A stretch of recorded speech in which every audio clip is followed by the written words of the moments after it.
बोलिए श्री राधा सर्वेश्वर निम्बारकाचार्य भगवान की जय, श्री हंस भगवान की जय, श्री सतगुरुदेव भगवान की जय, श्री वृंदावन धाम की जय, श्री वृंदावन बांके बिहारी लाल युगल सरकार की जय, श्री श्यामा कुंज बिहारी श्री हरदास जी महाराज की जय।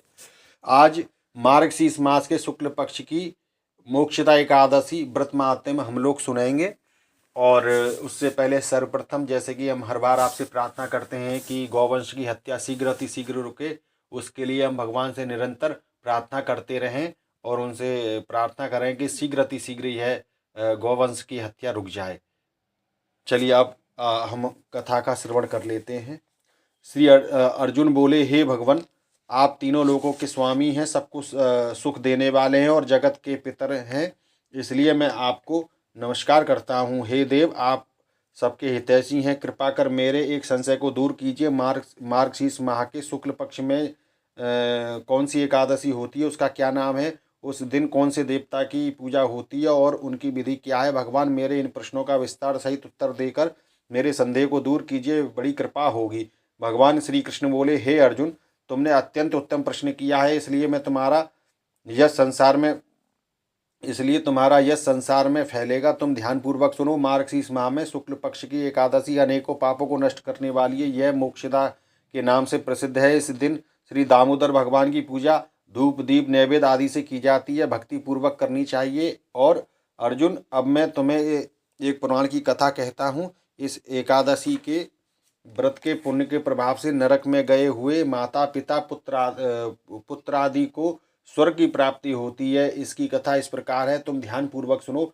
प्राचीन गोकुल नगर में बैखानस नाम का एक राजा राज्य करता था। उसके राज्य में चारों वेदों के ज्ञाता ब्राह्मण रहते थे। एक रात्रि को स्वप्न में राजा ने अपने पिता को नरक में पड़ा हुआ देखा। उनको स्वप्न में देखकर बड़ा आश्चर्य हुआ और प्रातःकाल होते ही वह ब्राह्मणों के सामने अपनी सब स्वप्न के विषय में कथा कहने लगे।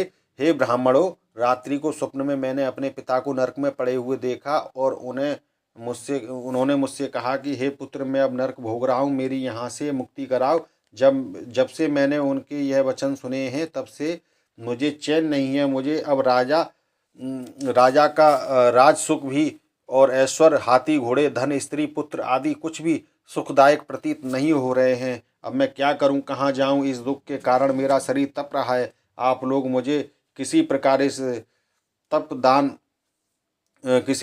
से मेरी इस समस्या का समाधान करें और कोई तप या दान या व्रत आदि बतावें जिससे मेरे पिता को मुक्ति प्राप्त हो। राजा के ऐसे वचनों को सुनकर ब्राह्मण बोले, हे राजन, यहाँ से समीप ही वर्तमान भूत भविष्य के ज्ञाता पर्वत नाम के एक मुनि हैं। अब यह सब बातें आप उनसे जाकर पूछेंगे तो वे आपकी अवश्य मदद करेंगे। राजा ऐसा सुनकर मुनि के आश्रम पर गए। उस आश्रम में अनेकों शांत चित्त योगी और मुनि तपस्या कर रहे थे। उस समय चारों वेदों के ज्ञाता पर्वत मुनि दूसरे ब्रह्मा के समान बैठे हुए थे। राजा ने जाकर उनको साष्टांग प्रणाम किया। पर्वत मुनि ने उनसे कुशल खेम पूछी तथा राजा बोले, हे देवऋषि, आपकी कृपा से मेरे राज्य में सब कुशल है, परंतु अकस्मात एक विघ्न आ गया है जिससे मुझे अशांति हो रही है। अब आप कृपा करके मेरे इस संशय को दूर कीजिए। ऐसा कहकर पर्वत मुनि ने एक मुहूर्त के लिए नेत्र बंद कर लिए और भूत भविष्य को विचारने लगे। फिर बोले कि हे राजन, मैंने योग बल के द्वारा तुम्हारे पिता का समस्त कुकर्मों का ज्ञान प्राप्त कर लिया है। उन्होंने पूर्व जन्म में कामातुर होकर सौत कहने पर अपनी दूसरी रानी को ऋतुदान मांगने पर भी नहीं दिया। उसी पाप कर्म के फल से तुम्हारा पिता नरक भोग रहा है। तब राजा बोले कि हे भगवान, मेरे पिताजी के उद्धार के हेतु आप कोई उपाय बताएं।